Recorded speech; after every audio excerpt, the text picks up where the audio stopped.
বিশ্বের দরবারে একটা শক্তিশালী সংস্কৃতি।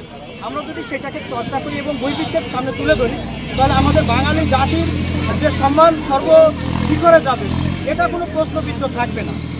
আমি আহ্বান করব নতুন প্রজন্মকে যে আমাদের সত্তাকে আমরা লালন করি এবং পশ্চিমা সংস্কৃতিকে আমরা গ্রহণ করব, যেটা আমাদের সাথে যায়। আমাদের সংস্কৃতির সাথে যেটা সাংঘর্ষিক সেটা অবশ্যই পরিহার করব। বিশেষ করে আমাদের বর্তমান অভিভাবকগণ আমরা দেখি যে আমাদের নতুন প্রজন্মকে পশ্চিমা সংস্কৃতির প্রতি আকৃষ্ট করছে। এটা সত্যি খুব দুঃখজনক এবং ক্ষতিকর।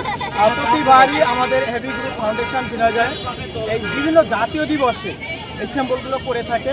শুধু হেভি গ্রুপ ফাউন্ডেশন নয়, এর সাথে আরও ঝিনাইদহের বিভিন্ন কালচারাল সংগঠনগুলো অংশগ্রহণ করে, স্বতঃস্ফূর্তভাবে বিভিন্ন ছাত্রছাত্রীও অংশগ্রহণ করে, বিভিন্ন পেশাজীবী মানুষগুলো অংশগ্রহণ করে। ভালো লাগে।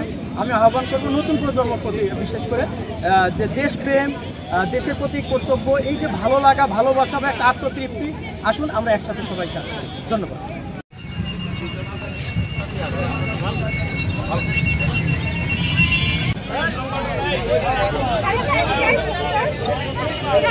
এই যে আমাদের রাকিব ভাই ছবি তোলার দায়িত্ব পেয়েছে। আমি টাকা আর শ্রদ্ধা দেবে আচ্ছা, এই যে আমাদের 3 নায়িকা।